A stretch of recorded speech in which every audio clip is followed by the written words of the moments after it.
What's up, friends and family? How are you guys doing? Um, I just wanted to go over a couple things, help some people out. Maybe it could be beneficial to you. I don't know. I I actually like helping people. I like to give financial advice to help better people's lives. And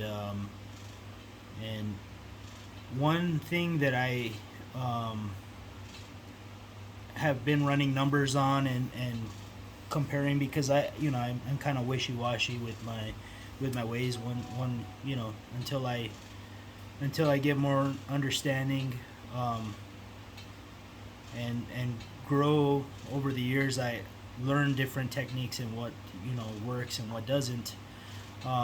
Previously, I thought that it was a great thing to pay off your house. Just strive to pay your house off so you can have you know this big debt out of the way. Well, over the last year or so, I've changed my perspective on that, and I think it's kind of foolish to pay off your house. I, on the contrary, um, you know, looking at today's interest rates and seeing that you can get, you know, rates as low as 3%, sometime even in the twos, the high twos. Um, if you refinance the house and took out the equity and use that money to invest and grow your nest egg, you could basically use those assets to pay for your house on its own. But I'll get to that later. Um, anyways, most people they talk about paying off their house. So let's just say you have a 30-year note. Your mortgage payment, it, hypothetically, is $1,000 a month, and you're trying to pay off your house. You're paying. Let's just say you add, hypothetically, $200 additionally to your principal every month, and you do this for 20 years because you're trying to pay down your principal. Um, we'll just say your house is worth, you know, 200,000, for simplicity. Well, that's what your term was, $200,000. Um, but I ran the numbers, and the math doesn't lie. I'm gonna show you here. So let's just say you got this $200,000 note. You're paying $1,000 a month for 30 years, and you're doing an additional $200 towards principal to try to pay off your house faster. Well,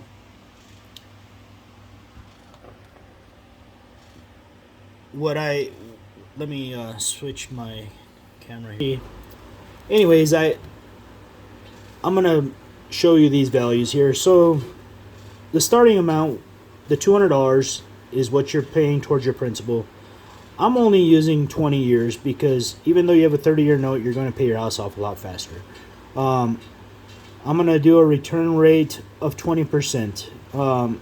That's just, I'm just using, mutual funds and giving myself a margin of safety.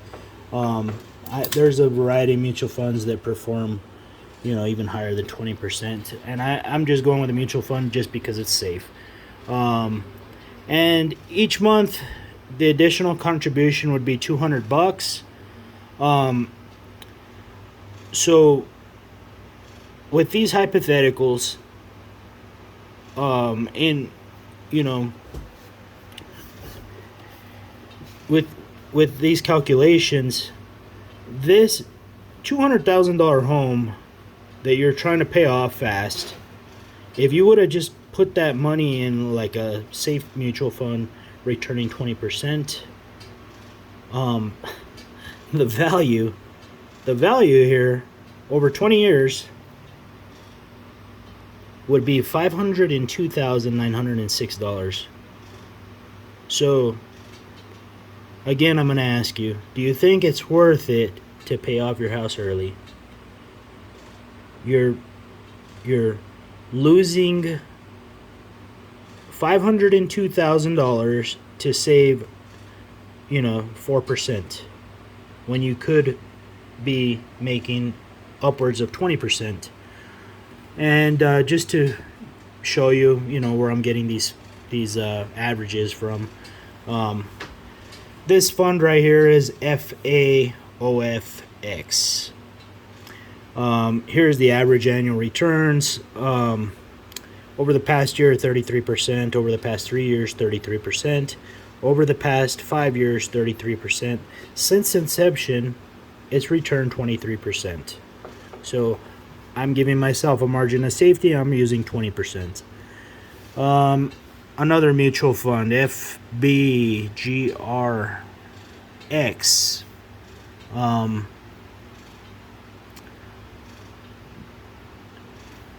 This fund right here, over the past year, 33%. Over the past 3 years, 27%. Over 5 years, 27%. And over the past 10 years, 22%. I've given myself my margin of safety. I'm using my 20%. Although future performance can't be predicted, we can just, kind of guesstimate that it'll be within the ballpark.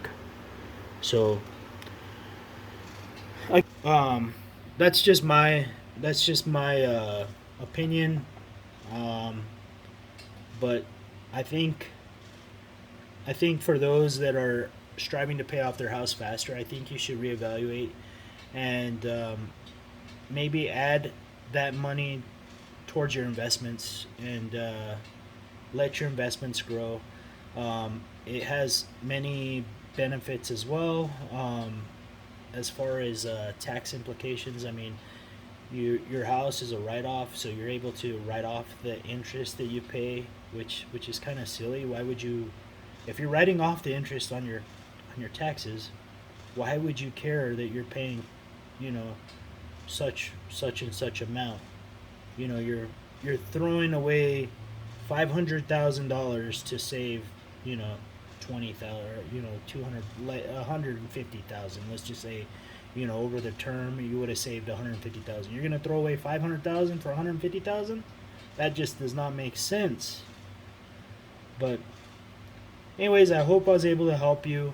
If you have any questions, and shoot me a message. I'll try to answer them.